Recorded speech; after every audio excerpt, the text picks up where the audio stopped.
Hi guys, today we will talk about my 3D model of a cell membrane and its functions. So this is my 3D model. First we will talk about the channel protein. We have two channel proteins here, those green big ones. A channel protein is a type of transport protein that acts like a pore in the membrane that lets water molecules or small ions through quickly. Next is the glycolipids. You can see here, this is my glycolipid. This is a carbohydrate attached by a glycosidic bond. Their role is to maintain the stability of the cell membrane and to facilitate cellular recognition. So, sila yung mga parang aayos ng kung saan didikit yung cells outside. Next is the integral protein. So, we can see here ang mga proteins yan is kulay blue. Itong integral protein, itong mahaba na to. This is the integral protein. Integral membrane proteins are permanently embedded with the plasma membrane. They have a range of important functions such as channeling or transporting molecules across the membrane and many more. Next kind of protein is the peripheral protein. Here you can see that they are just temporarily attached to the cell membrane. This allows them to detach and reattach at specific times with specific signal. This allows cells to coordinate and communicate using networks of proteins and reactions. Next is the you can see those balls here, the orange ones, yellow and orange ones. These are called the hydrophilic heads.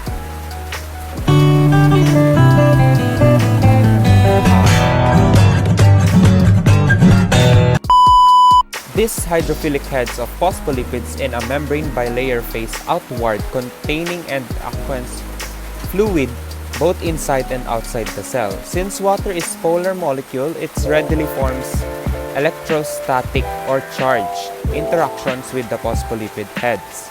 And next, you can see the red filament-like things here. They are called the hydrophobic tails. Associate with one another, forming the interior of the membrane.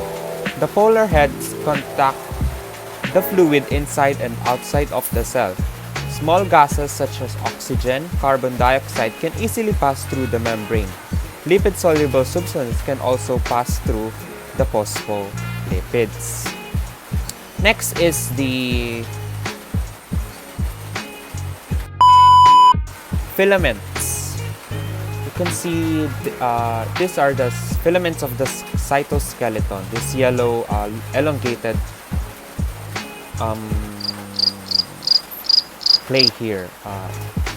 Basically, its primary function is to help organize the cell's parts. Next is the glycoprotein. This is the glycoprotein. You can see the white thing there. They are special proteins that have oligosaccharides attached to them. In particular, glycoproteins in the cell membrane are very important for cell-to-cell recognition and adhesion, as well as serving as receptors for other types of molecules. That is the next is the carbohydrates. Carbohydrates are on top of this, just I mentioned a while ago. They are covalently linked to the proteins, especially the glycoproteins or lipids. Glycolipids are also a part of the cell membranes and function as adhesion and address loci for cells.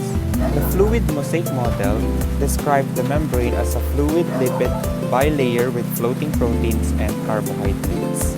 So that's all for now. Thank you for listening. Again, I'm Adam Sander Mariano, and this is my 3D model of a cell membrane.